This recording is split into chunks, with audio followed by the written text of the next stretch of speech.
आप सबों का साइबोर गड्ढा में स्वागत है दोस्तों। हम लोग साइबोर गड्ढा में बात करते हैं अपनी क्लास के बारे में, अलग अलग जानकारी के बारे में, अलग अलग टॉपिक के बारे में, दुनिया में क्या चल रहा है या किस तरह का नया नॉलेज आ रहा है जो कि आपके लिए बहुत फ़ायदेमंद हो उसके बारे में। तो फ़िलहाल अब हम लोग अपने सब्जेक्ट पे आते हैं। हम लोगों ने बात किया था कि जो साइक्लिक और नॉन साइक्लिक, तो हम लोगों ने नॉन साइक्लिक फोटोफॉस्फोराइलेशन देखा था, नॉन साइक्लिक, और आज हम लोग देखेंगे साइक्लिक फोटोफॉस्फोराइलेशन। तो हम लोग बात करते हैं साइक्लिक फोटोफॉस्फोराइलेशन। तो सबसे पहली बात जो हम लोगों ने बात किया था कि फॉस्फोराइलेशन किसको बोलते हैं, तो फॉस्फोराइलेशन जो बोलते हैं, हम पिछले वीडियो में हमने बनाया था phosphorylation formation of the ATP. Photo मतलब फोटोन। फोटोन क्या है, अक्सर बात करते हैं ना, सनलाइट आता है, फोटोन आता है। Photon is a packet of energy, energy का एक पैकेट है, उसी पैकेट को हम लोग फोटोन बोलते हैं। उसी से फोटो यानी कि presence of sunlight formation of the ATP is called the photophosphorylation because of its name is a cyclic, that means it's done his work like a cycle. That means कोई चीज़ कहीं से निकल रहा है और कहीं जा रहा है और फिर वापस अपनी जगह पे आ जा रहा है। जैसे हमने एक एग्जांपल दिया था कि हम लोग जब सुबह जगते हैं अपने बेड से, दिन में सारा काम करते हैं, जहाँ जाते हैं, क्लास जाते हैं और भी काम जाते हैं, फिर खेलते हैं और लास्ट में इवनिंग अपना स्टडी करते हैं, और फिर जब हम लोग नाइट में सोने आते हैं तो फिर उसी बेड पर आते हैं। तो क्या हो गया, एक साइकिल में आ गया। इसीलिए आप लोग पढ़िएगा फिजिक्स में या पढ़ते होइएगा कि उसको डिस्प्लेसमेंट हम लोग क्या कहते हैं, जीरो कहते हैं। तो इस साइक्लिक फोटोफॉस्फोरिलेशन में जो हम लोग बात करेंगे इसमें भी वही होगा, लेकिन इसमें जो आपका फोटो सिस्टम इन्वॉल्व होगा वो फोटो सिस्टम 1 इन्वॉल्व होगा। कौन इन्वॉल्व होगा, फोटो सिस्टम 1। तो हम लोग बनाते हैं, ये आपका हो गया फोटो सिस्टम 1, यानी कि P जब 1 है तो कितना हो जाएगा 700, और हमने इसका बना दिया जो अदर पिगमेंट जो इसमें मौजूद होगा उसके लिए, और इसमें तो आपका क्लोरोफिल A होगा। हमने ये माना कि ये फोटो सिस्टम 1 है। तो जब ये फोटो सिस्टम 1 है जहाँ P700 है, तो फिर इसी तरह सनलाइट होगा। तो जब सनलाइट होगा तो इस सन का लाइट जो है एज अ फोटोन क्या होगा, फोटोन। फोटोन को हमने क्या बताया, a packet of energy, packet of energy. तो इस P700 पे जब यह लाइट सनलाइट आएगा तो इस क्लोरोफिल के मॉलिक्यूल का क्या होगा, इलेक्ट्रॉन एक्साइटेड स्टेट में जाएगा। जब इलेक्ट्रॉन एक्साइटेड स्टेट में जाएगा, इलेक्ट्रॉन जब एक्साइटेड स्टेट में जाएगा तो फिर क्या होगा, वो अपने ऑर्बिट से निकलकर नेक्स्ट ऑर्बिट की ओर बढ़ेगा। तो यहाँ से जो यह इलेक्ट्रॉन एक्साइट होगा तो यहाँ पर फिर क्या होगा, ये इलेक्ट्रॉन कहाँ जाएगा, तो ये इलेक्ट्रॉन यहाँ पर फिर होगा प्राइमरी इलेक्ट्रॉन एक्सेप्टर, और फिर इस प्राइमरी इलेक्ट्रॉन एक्सेप्टर को कौन एक्सेप्ट करेगा, प्राइमरी इलेक्ट्रॉन एक्सेप्टर को FD फेरोडॉक्सिन कौन एक्सेप्ट करेगा, फेरोडॉक्सिन। अब इस फेरोडॉक्सिन से ये कहाँ जाएगा, ये इलेक्ट्रॉन को किसने लिया, फेरोडॉक्सिन। फेरोडॉक्सिन से फिर ये कहाँ जाएगा, प्लास्टोक्यूनिन। प्लास्टोक्यूनिन के बाद कहाँ जाएगा, साइटोक्रोम B6, फिर कहाँ जाएगा, साइटोक्रोम F, और इसके बाद कहाँ आएगा, प्लास्टोसाइनिन, और ये लेकर के फिर यहाँ आ जाएगा। तो यहाँ पर जब ये इलेक्ट्रॉन उचकेगा, बाहर आएगा, निकलेगा, तो यहाँ पर भी इलेक्ट्रॉन का जगह खाली हो जाएगा। तो फिर जब ये जगह खाली होगा तो ये जगह खाली होने से के लिए कोई दूसरा हेल्प नहीं कर रहा है फुलफिल करने के लिए। जैसे यहाँ से जो इलेक्ट्रॉन निकला है उसको बोलते हैं, क्या बोलते हैं हम लोग, एक कहावत कि सुबह का भूला अगर शाम को वापस आ जाए तो उसे भूला नहीं कहते हैं। तो ये जो इलेक्ट्रॉन यहाँ से निकला, तो ये देखिए फिर लौट कर अपने ही जगह पे आ गया। जब यह लौट कर अपने जगह पर आ गया तो ये एक साइकिल की तरह हो रहा है, यानी कि जहाँ से निकला फिर वहीं पर लौट आया। यानी कि जब एनर्जी आएगा तो इसका इलेक्ट्रॉन जब एक्साइट होगा तो प्राइमरी इलेक्ट्रॉन एक्सेप्टर होगा, फिर FD के पास आएगा, फिर प्लास्टोक्यूनिन, साइटोक्रोम B6 F और प्लास्टोसाइनिन लेकर के इस इलेक्ट्रॉन को, तो यहाँ पर ये अपना एनर्जी लूज करते जाएगा। क्या लूज करते जाएगा, तो फिर यहाँ पर बात आएगी तो एटीपी कहाँ पे बना, तो फिर एटीपी जो बनेगा वह यहाँ पर बनेगा, ये ADP और प्लस इनऑर्गेनिक फॉस्फेट मिल करके यहाँ पर ATP देगा। कल भी हम लोग जो बात किए थे जो पिछले वीडियो में, तो ATP बना रहे थे, but how to form the ATP आज बात करेंगे। लेकिन ये हो गया हाउ टू प्रोड्यूस ATP। तो ये लाइट रिएक्शन में जो ATP जो प्रोड्यूस हो रहा है, एक साइक्लिक फॉस्फोराइलेशन के थ्रू बन रहा है और एक नॉन साइक्लिक के थ्रू बन रहा है। नॉन साइक्लिक के लिए हमारा पिछला वीडियो देख सकते हैं, साइबर गड्ढा को आप सब्सक्राइब कीजिए, ये आपके लिए कभी भी मददगार और हेल्पफुल साबित होगा। तो ये ATP दिया। अब ये यहाँ बात सोचने की है कि ये जो FD है, तो एक और चीज़ मैं यहाँ बता दूँ, एक्चुअली होता क्या है कि ये जो प्राइमरी इलेक्ट्रॉन एक्सेप्टर होता है, तो यहाँ पर इसका नाम X होता है, प्राइमरी इलेक्ट्रॉन एक्सेप्टर, और इसके बीच में एक और होता है जिसको बोलते हैं हम लोग FES प्रोटीन। लेकिन जब आप NCERT का बुक देखेंगे तो वहाँ ये डायरेक्ट होगा, ऐसे प्राइमरी इलेक्ट्रॉन एक्सेप्टर गया और इससे यहाँ पर वापस आ गया।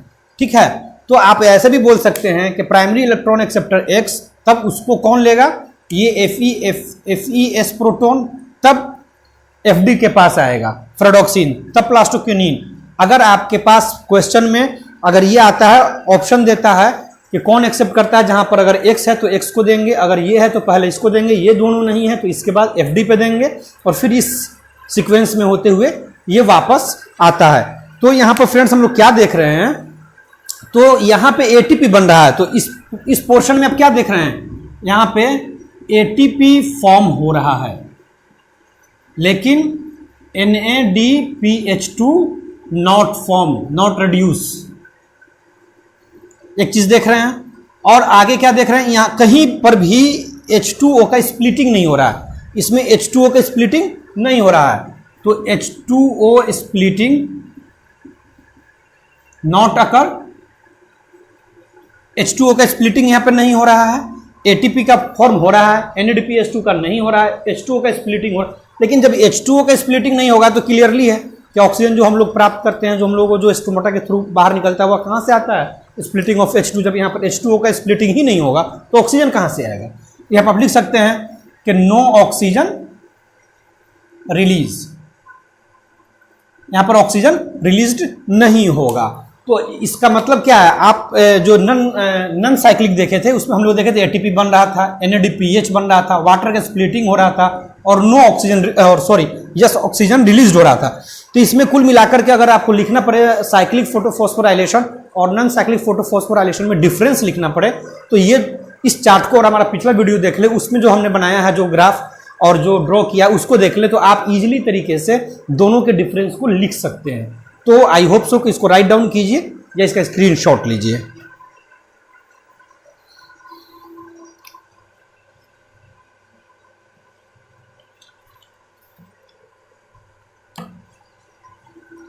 अब हम लोग आगे बात करेंगे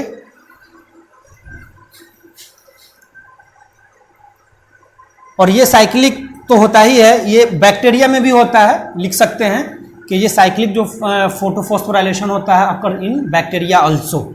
और जबकि नॉन साइक्लिक कहाँ होगा, लार्जर प्लांट में होगा और ब्लू ग्रीन अलगी में भी होगा, ब्लू ग्रीन अलगी में भी और लार्जर में, और ये इसमें बैक्टीरिया। अब हम लोग बात करने जा रहे हैं तो वो जो एनर्जी, जो ATP जो हमारे पास है, जो हम बोल रहे हैं, हम लिख रहे हैं, हम चलते हैं, हम हंसते हैं, हम खेलते हैं, हम दौड़ते हैं, तो जो हमारा एनर्जी है, जो ऊर्जा है, जिसको ऊर्जा बोलते हैं ATP, एडिनोसाइन ट्राइफॉस्फेट, ये जो सिक्का हमारा है एनर्जी का, वो जो क्वाइन है, वो बनेगा कैसे, ये तो प्रोड्यूस हो रहा है, उत्पन्न हो रहा था, बट हाउ ये फॉर्म कैसे होगा, तो इसके लिए होता है chemo osmotic theory. Chemo osmotic theory. तो केमो ऑस्मोटिक थ्योरी में हम लोग देखेंगे, तो इसके लिए सबसे पहले हम एक ड्रॉ करते हैं, किस चीज़ को थोड़ा और अच्छे से समझने के लिए हम लोग बनाते हैं क्लोरोप्लास्ट, क्योंकि सब कुछ तो क्लोरोप्लास्ट में हो रहा है ना। तो ये हमारा क्लोरोप्लास्ट का इनर मेम्ब्रेन था और ये हमारा क्लोरोप्लास्ट का आउटर मेम्ब्रेन है। तो इसको हम लिख लेते हैं आउटर मेम्ब्रेन, और ये हमारा इनर मेम्ब्रेन, और ये हमारा क्या है, ये हमारा क्या है, क्लोरोप्लास्ट, क्योंकि सब कुछ तो क्लोरोप्लास्ट में होता है ना। तो ये क्लोरोप्लास्ट, ये आउटर में। अब इसके अंदर क्या है, थाइलेक्वाइड, याद कीजिए। तो हम लोग एक थाइलेक्वाइड बनाएंगे। एक बड़ा सा थाइलाक्वाइड बनाते हैं। तो ये मान लीजिए कि ये क्लोरोप्लास्ट के अंदर में थाइलाक्वाइड होता है। थाइलाक्वाइड ही आपस में जुड़ करके हमने बताया था कि ये ग्रेनम बनेगा। सिक्का का जो 10 सिक्का को आप छल्ली लगा लीजिए तो वो क्या होगा, ग्रेना। तो अब यहाँ पर हम बना रहे हैं एक थाइलाक्वाइड बनाएंगे। क्या बनाएंगे, एक थाइलाक्वाइड। अब ये क्या मैंने बनाया, तो ये हो गया आपका थाइलाक्वाइड मेम्ब्रेन। ये स्पेस बना के मैंने बनाया है, चूंकि जो कुछ होता है वह थाइलाक्वाइड के मेम्ब्रेन में ही होता है। हम लोग हमारा वीडियो पहला देखिए, पहले का, उसमें हमने बताया था कि जो भी हमारा फोटो सिस्टम 1 या फोटो सिस्टम 2 जो इम्बिडेड होता है वह हमारा किसमें होता है, थाइलाक्वाइड के मेम्ब्रेन में इम्बिडेड होता है। तो ये हमने बनाया एक थाइलाक्वाइड। तो आप इसको लिख सकते हैं, ये क्या हो गया हमारा, थाइलाक्वाइड आउटर मेम्ब्रेन, और ये हमारा हो गया थाइलाक्वाइड, इधर लिखते हैं ना अलग। तो ये हो गया हमारा थाइलाक्वाइड इनर मेम्ब्रेन। अभी थाइलाक्वाइड इसमें क्या होगा, हमारा पीएच सिस्टम होगा। तो पीएच सिस्टम जो होगा, तो यहां पर ये PS2 सिस्टम होगा 680 वाला, और एक हमारा क्या होगा, PS1 होगा 700 वाला। तो मैं अभी इसे रब कर रहा हूं, थोड़ा लिखने में अच्छा रहेगा। तो अब ये सोचना है कि इसमें जो हम लोगों ने अभी पढ़ा साइक्लिक और नॉन साइक्लिक, उसी का इस्तेमाल है, इसीलिए मैंने इसे बाद में बनाया है, चूंकि जब मैं पढ़ा रहा हूं। क्योंकि जब हम नॉन साइक्लिक और साइक्लिक दोनों समझ लेंगे, तो दोनों जैसे समझ लेंगे तो ये दोनों में जो प्रोसेस हुआ है वो सेम प्रोसेस को यहाँ पर हम रिपीट करेंगे, और फिर आप इजीली तरीके से समझ जाएंगे कि ये क्या है। तो अब देखिए, अब जस्ट लाइक जब यहाँ पर सन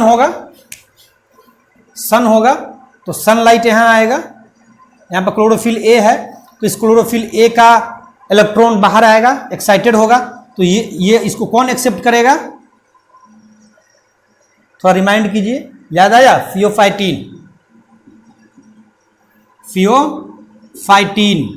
अब फियोफाइटीन जब इसको प्राइमरी इलेक्ट्रॉन एक्सेप्टर, तो फियोफाइटीन के बाद ये कहां जाएगा, प्लास्टोक्यूनिन के बाद कहां जाएगा, साइटोक्रोम B6, फिर इसके बाद कहां जाएगा, साइटोक्रोम F, और फिर प्लास्टोसाइनिन, और फिर यहां पर, क्योंकि यहां से जो इलेक्ट्रॉन निकलता है वह इलेक्ट्रॉन फिर कहां चला जाता है, इसलिए तो इसको नॉन साइक्लिक बोलते हैं। तो एक चीज ये याद रखना है, जो हमने बताया साइक्लिक फोटोफॉस्फोराइलेशन वह आपके PS1 से कंसर्न होता है, लेकिन ये दोनों जो है हमारा दोनों से नन वाला में होता है, नॉन साइक्लिक वाला में। तो अब यहां पर आएगा, जब यहां पर आएगा तो इसका अब अभी तो यहां पर होल हो गया, तो जब होल हो गया तो इसका इलेक्ट्रॉन की भरपाई कौन करेगा।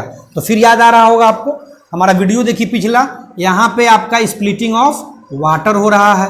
जब स्प्लिटिंग ऑफ वाटर हो रहा है तो क्या निकलेगा, 2 इलेक्ट्रॉन 2 प्रोटॉन और हमारा O2। तो यहाँ पर जब 2 मॉलिक्यूल लेंगे तो यहाँ पर 1 होगा, ये 4 हमने बताया था। अब ये 2 इलेक्ट्रॉन इसके अंदर शिफ्ट करेगा, तो इसकी भरपाई हो गई। अब यहाँ से और इसका जो इलेक्ट्रॉन, अब सनलाइट तो इस पर भी पड़ेगा ना, तो जब सनलाइट इस पे भी पड़ेगा तो अब इसका भी इलेक्ट्रॉन बाहर एक्साइटेड स्टेट में जाएगा। तो जब इसका भी इलेक्ट्रॉन एक्साइटेड, तो इसको कौन रिसीव करेगा, FD। इसका प्राइमरी एक्सेप्टर कौन है, फेरेडॉक्सिन। अब तो इसका जब यहां से जब इलेक्ट्रॉन 2 निकला तो ये तो इसकी भरपाई कर दिया, यहां से निकला जो ल्यूमेन बनेगा, जो खाली बनेगा, तो ये इसका हो गया। और अब इसके साथ ये समझना है कि ये जो हमने बनाया, तो ये तो हमारा क्या है, क्लोरोप्लास्ट, और ये थाइलाक्वाइड है। तो ये बीच वाला पार्ट क्या हो जाएगा, ये बीच वाला पार्ट हमारा स्ट्रोमा हो जाएगा, स्ट्रोमा। और ये क्या हो जाएगा, हमारा ल्यूमेन हो जाएगा। किसका ल्यूमेन, ये जो कवर है, तो ये जो इसके अंदर का जो बाकी जो बचा हुआ स्पेस, इसको ल्यूमेन बोलते हैं, जो खाली जगह है। तो ये थाइलाक्वाइड है, तो थाइलाक्वाइड के अंदर जो खाली जगह है उसको हम लोग क्या बोलेंगे, ल्यूमेन। तो अब देखिए, तो अब यहाँ पे ये बहुत ही इंटरेस्टिंग चीज़ है। तो यहाँ पे ये देखना है कि हम लोग जो देख रहे हैं कि इलेक्ट्रॉन की भरपाई हो जा रही है, लेकिन यहाँ देखिए कि यहाँ पर तो ये इलेक्ट्रॉन का स्प्लिटिंग कहाँ हो रहा है, यहाँ पे ध्यान देना है, इनर मेम्ब्रेन पे। अब ये एफ जो आएगा तो एफ के यहाँ पर एफ से एफ जो है यहाँ पर क्या रहता है NADP और ये जो है चेंज किस में हो जाता है NADPH2 में, बताया था मैंने। तो ये हो जाएगा NADPH2 में। तो अब ये NADPH2 में कन्वर्ट हो गया और ये जो यहाँ पे जो है प्लास्टोक्विनिन, तो यहाँ पर हमारा ATP इवॉल्व होता है तो वो तो प्रोड्यूस हुआ, लेकिन यहाँ हम लोग बात कर रहे हैं ATP बनता कैसे है। तो जब यहाँ पर ये हमारा प्रोटॉन आएगा तो यहाँ पर इस ल्यूमेन में प्रोटॉन की संख्या क्या हो गया, इंक्रीज हो गया। यहाँ पर लिख सकते हैं प्रोटॉन का नंबर इंक्रीज हो गया। अब ये प्रोटॉन का नंबर यहाँ इंक्रीज हो गया, अब और इंक्रीज होगा। चूंकि जब प्लास्टोक्विनिन इस इलेक्ट्रॉन को आगे बढ़ाता है तो इसके लिए ये स्ट्रोमा से H+ यानी कि प्रोटॉन लेता है। तो इस तरह से यह प्रोटॉन फिर इस ल्यूमेन में त्याग देता है, छोड़ देता है और फिर इलेक्ट्रॉन को यहाँ देता है। तो जब यह प्लास्टोक्विनिन H+ को लेगा तो यह चेंज हो जाता है PqH2 में और फिर यह H2 को ल्यूमेन में छोड़ देता है, यानी कि स्ट्रोमा से ल्यूमेन में छोड़ता है और PQ शेष रह जाता है और यह फिर इलेक्ट्रॉन आगे बढ़ जाता है। तो यहाँ देख रहे हैं कि इस ल्यूमेन में हमारा H आयन बढ़ रहा है। एक और मज़ेदार बात कि यहाँ पर जो हमारा NADPH2 हो रहा है तो ये जो NADP को H कहाँ से मिल रहा है, तो ये स्ट्रोमा के H को H+ स्ट्रोमा से लेके NADPH में हो रहा है। इसका मतलब क्या हो गया, H+ आयन यहाँ पे क्या हो रहा है, डिक्रीज कर रहा है।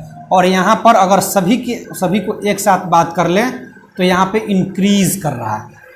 अब यहाँ पे इजीली आप समझ रहे हैं कि यहाँ पर जो हाइड्रोजन आयन है वह इंक्रीज कर रहा है और स्ट्रोमा में डिक्रीज कर रहा है। तो अब ध्यान देने की बात है कि ल्यूमेन में इंक्रीज कहाँ से कर रहा है।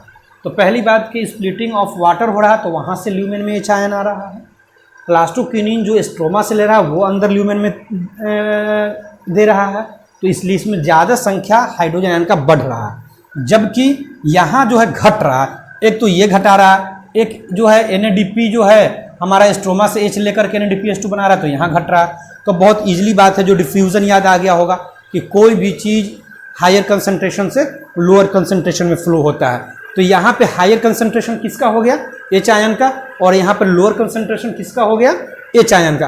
तो हायर कंसंट्रेशन कहाँ हुआ, हायर कंसंट्रेशन ल्यूमेन में हो गया और लोअर कहाँ हो गया, स्ट्रोमा में। तो कहाँ जाएगा, ल्यूमेन टू स्ट्रोमा, ल्यूमेन से स्ट्रोमा में फ्लो करेगा।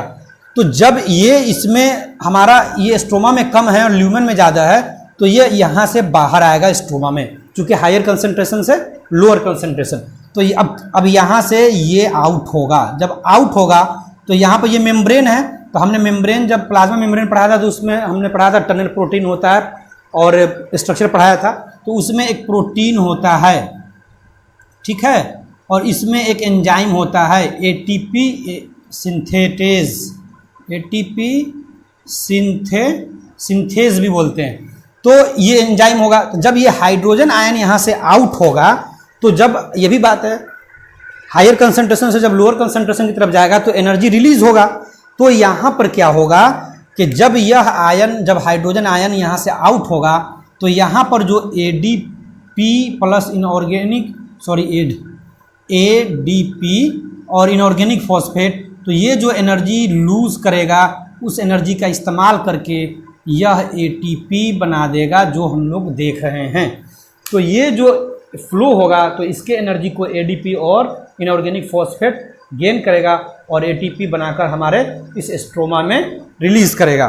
तो आई होप सो कि आप बात समझ रहे हैं कि किस तरीके से हमारा ये काम कर रहा है। एक बार मैं रिपीट कर दे रहा हूँ, PS2 है, PS1 है, ये हमारा प्रोसेस देख रहे हैं लाइट रिएक्शन में। पार्ट 1 पार्ट 2 देखिए। और फिर यहाँ से हमारा वाटर का स्प्लिटिंग हो रहा है तो हाइड्रोजन बढ़ रहा है, फिर यहाँ से प्लास्टोक्विनिन ले रहा है और इलेक्ट्रॉन को आगे बढ़ा दे रहा है, फिर हाइड्रोजन आयन को हमारे इस ल्यूमेन में दे रहा है। तो यहाँ पर जो कंसंट्रेशन बढ़ रहा है, तो बढ़ कैसे रहा है, तो हम देख भी तो रहे हैं कि घट कैसे रहा है। यहाँ से ये भी स्ट्रोमा से ही दे रहा है और यहाँ भी स्ट्रोमा का ही यूज़ हो रहा है। तो यहाँ पर हाइड्रोजन आयन भी घट रहा है, तो यहाँ घट रहा है, यहाँ बढ़ रहा है, यानी हायर टू लोअर में आएगा। तो कंसंट्रेशन ग्रेडियंट यहाँ पे बन रहा है, तो फ्लो होगा, तो किसका फ्लो होगा, जो हायर होगा। तो हायर इसका हाइड्रोजन का, तो जब ये फ्लो होगा तो इसको आप नाम भी दे सकते हैं अगर चाहते हैं तो। इसको CF0 बोलते हैं, इतना वाले पार्ट को CF0 और इस वाले पार्ट को CF1 बोलते हैं। जैसे कि हम लोग ऑक्सीजो माइटोकॉन्ड्रिया पढ़ाए थे तो उसमें हमने बताया था। तो इस तरीके से जब ये हाइड्रोजन आयन इधर से निकलेगा तो यहाँ जो सिंथेटेज, यहाँ पर जो एंजाइम है यह ADP और इनऑर्गेनिक फॉस्फेट को इसके एनर्जी को लेकर के ATP फॉर्म कर देगा। आई होप सो कि आप लोगों को ये बात बहुत ही अच्छे से समझ में आ गई होगी कि क्लोरोप्लास्ट में हमारा केमोस्मोटिक थ्योरी जो हो रहा था, यहाँ पर केमो कौन केमिकल है, यहाँ पर जो है हमारा यही हाइड्रोजन आयन है जिसका यूज हो रहा है और ATP प्रोड्यूस हो रहा है। इसी तरह और भी आगे वीडियो के लिए आप साइबोर्ग अड्डा से बने रहें और इसको सब्सक्राइब कीजिए। यहाँ पे बहुत ही अच्छी तरीके से हम बायोलॉजी पढ़ाएंगे और भी हमने बार बार कहा है बहुत सारे अलग अलग टॉपिक्स पर भी आप लोगों को जानकारी दी जाएगी। तो आई होप सो साइबोर्ग अड्डा को आप लोग सब्सक्राइब करेंगे। Thank you.